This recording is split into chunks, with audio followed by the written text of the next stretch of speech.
環明報530新聞直播。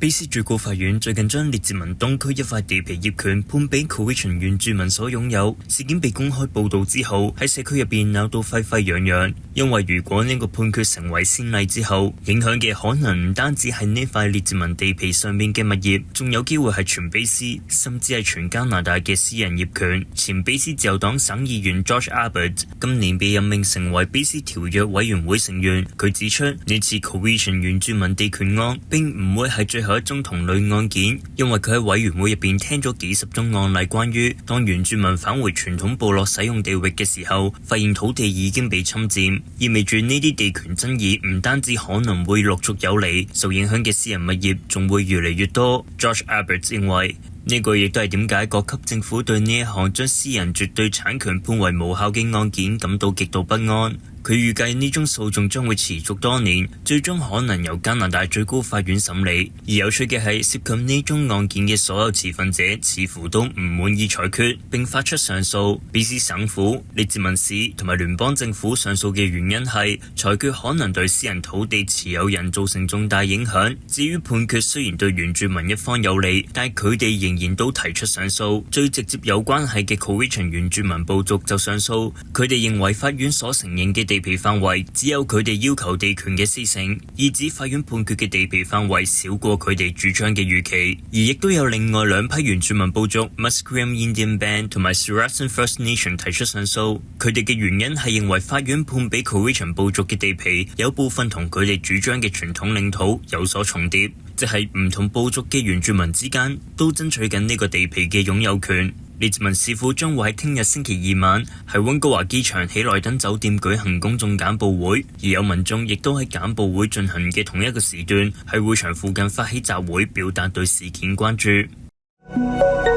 對於準備前往美國嘅加拿大人嚟講，入境手續可能會比以往更加複雜，因為美國正推行一項計劃，準備喺所有出入境過程中拍攝加拿大旅客嘅大頭照。近10年嚟，美國邊境保護局一直使用臉部生物辨識技術，以確認抵達美國機場嘅國際旅客身份。但係如今邊境局正擴大計劃至機場離境旅客，以及所有海港同埋陸路邊境嘅汽車通道。國土安全部上週5表示，強制包括加拿大人在內嘅所有非美國公民都要參與臉部生物辨識計劃，由本年12月26號生效。邊境局預計明年可以喺陸地邊境全面部署臉部生物辨識技術，而當局可以保存外國旅客嘅照片喺資料庫中長達75年。平時經過機場海關進入美國時，喺海關櫃位配合拍照記錄都已經成為入境嘅平常事。不過喺新計劃之下，如果揸車落美國，一架車載住幾個人，係咪都要每個人落車逐個影相呢？邊境局就解釋，陸地入境嘅拍照流程將會比較唔明顯。當局正測試可以捕捉車輛中乘客影像嘅技術，確保以快速、準確、非接觸式嘅方法嚟到驗證身份。不過，有加拿大人最近離境美國時，當時已經走到登機橋上準備上機，突然有2名執法人員接近佢，喺冇解釋嘅情況下影佢嘅照片。該名男子 Warren Chappell 覺得自己好似被偷襲一樣。邊境局表示，旅客入境時有固定自動攝影機拍攝旅客，但係出境區冇設置相關裝置，因此要用人手為旅客拍照。雖然邊境局指出人臉識別技術已經成趨勢，但係有私隱專家擔心系統嘅資料可能會被濫用。最近有冇發覺喺嘈雜環境較難聽到人哋講嘢，或者經常要別人重複，甚至有耳鳴嘅情況？如果有，快啲揾永明聽力嘅專家鄺永明小姐啦！佢有多年助聽器驗配同舒緩耳鳴經驗，創新隱形 AI 智能助聽器，有超強減雜音功能，喺嘈雜環境都可以清晰聽到人哋講嘢。現正推出雙重大優惠，立即致電預約聽力測試啦！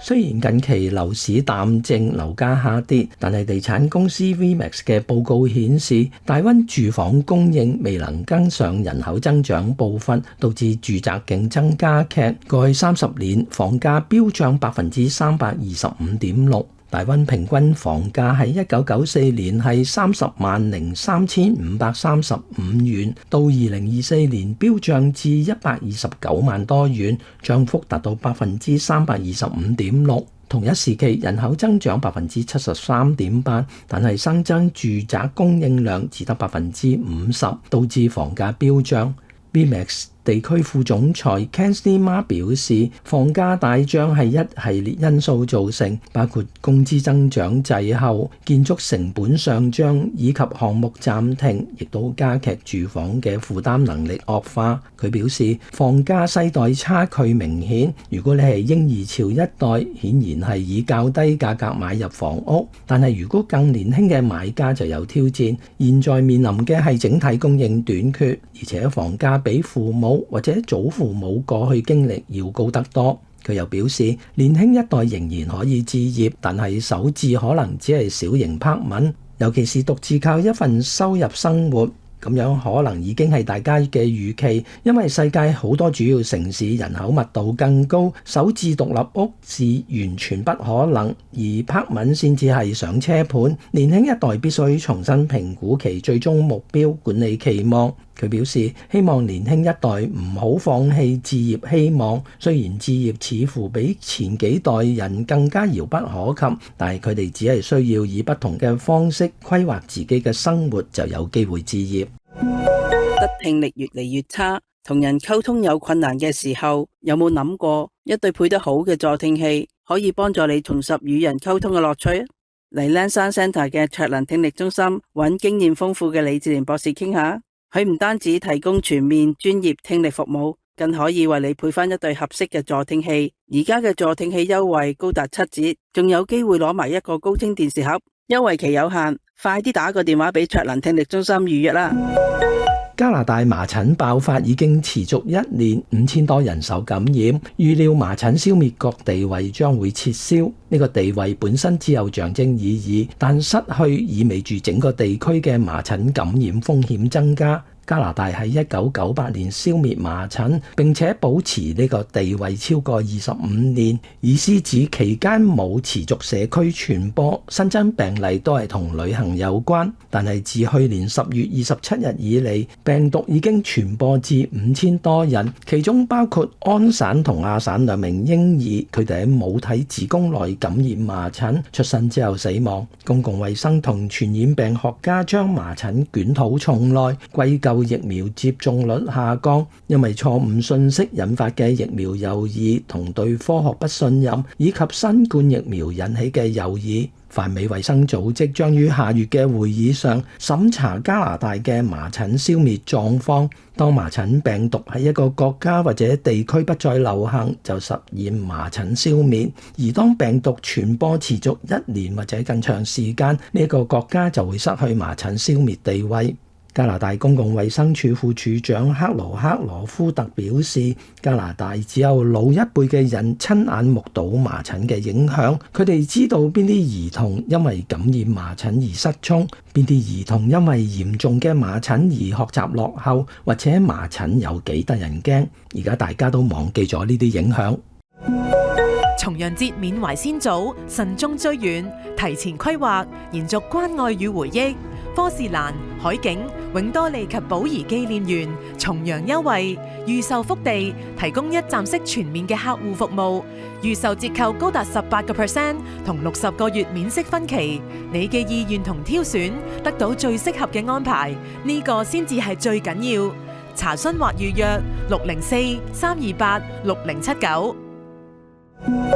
加國中央銀行今個星期議息，鑑於商業環境脆弱同貿易動盪超過通脹上升嘅擔憂，市場預計央行90%半機會再次減息。央行觀望幾個月之後，上個月恢復減息，理由係經濟疲軟、通脹上行風險降低。當時減息1/4厘至2.5%，之後經濟喜憂參半，9月就業率反彈，通脹亦都下降，但係出口依然疲軟，GDP 增長乏力，商業信心低迷。央行行長麥克勒姆最近表示，央行唔會過度看重9月份以外強勁嘅就業數據，並且警告未來數季經濟增長將會疲軟，預計下半年 GDP 增長僅係1%。到上個星期尾，同美國嘅貿易談判出現壞消息。美國總統特朗普因為安省批評保護主義嘅電視廣告，中斷同加拿大嘅貿易談判，並且威脅額外徵收10%嘅關稅。金融市場預測央行減息機率進一步增加到90%。